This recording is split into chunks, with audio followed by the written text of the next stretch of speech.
Allah aşkına bir empati yapın ya. La burada Türkiye'de malla çökülmeyen adam kaldı mı ya? Pendik'teki adamların malla çöktünüz. Bu antidemokrasi değil de zulüm değil de ne ya? Televizyoncuların televizyonunu aldınız. Salih Bey. İnsanları gizli tanıklarla cezalandırdı. Salih Bey. Salih Bey. Salih Bey. Salih Bey. Salih Bey. Arkadaşlar.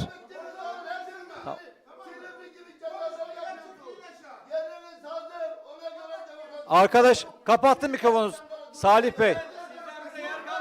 Arkadaşlar karışmayın. Salih Bey tamam. Ya arkadaşlar. Arkadaşlar. Tamam. Arkadaşlar. Salih Bey. Kapattım. Salih Bey kapattım sözünüzü. Kapattım bak sözünü. Çıkar, yerine geçer misin? Yerine geçer misin? Salih Bey yerine geçer misin? Yerine geçer misin Salih Bey?